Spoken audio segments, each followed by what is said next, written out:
I'm Professor Kerry Irish. Welcome to the fourth in a series of readings in brief of C.S. Lewis's Mere Christianity. In the first three readings, Lewis introduced the concept of the law of human nature. Today, he explains that human beings did not create it.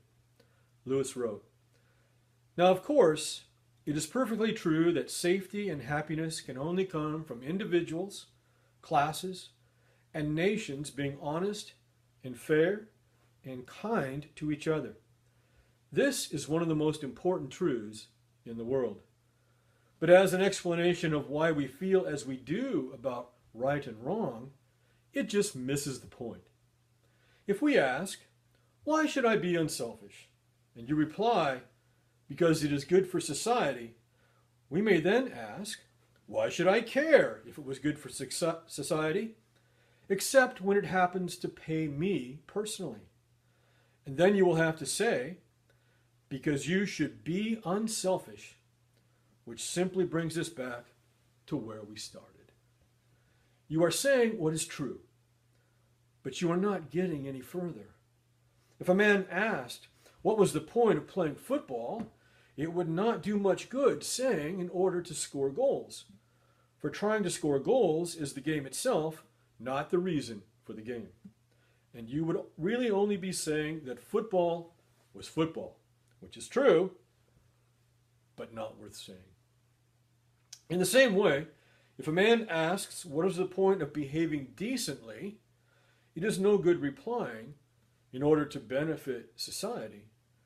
For trying to benefit society, in other words, being unselfish, for society, after all, only means other people, is one of the things decent behavior consists in.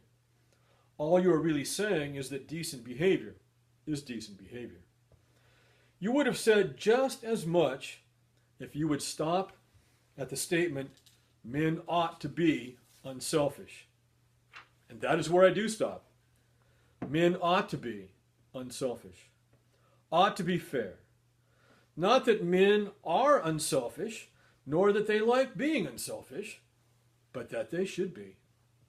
The moral law, or law of human nature, is not simply a fact about human behavior in the same way as the law of gravitation is. It is simply a fact about how heavy objects behave. On the other hand, this law of human nature is not a mere fancy. For we cannot get rid of the idea, and most of the things we say and think about men would be reduced to nonsense if we did. And it is not simply a statement about how we should like men to behave for our own convenience. For the behavior we call bad or unfair is not exactly the same as the behavior we find inconvenient, and may even be the opposite. Consequently, this rule of right and wrong, or law of human nature, or whatever you call it, must somehow be a real thing. A thing that is really there, exists outside ourselves. We did not make it up. And yet, it is not a fact in the ordinary sense, in the same way as our actual behavior is a fact. It begins to look as if we shall have to admit that there is more than one kind of reality. That in this particular case, there is something above and beyond the ordinary facts of men's behavior, and yet quite definitely real. A real law which none of us made, but which we find pressing down on us. This concludes Lewis's remarks on the reality of the law. In our next presentation, Lewis examines the origins of the law of human nature. And thank you for your kind attention.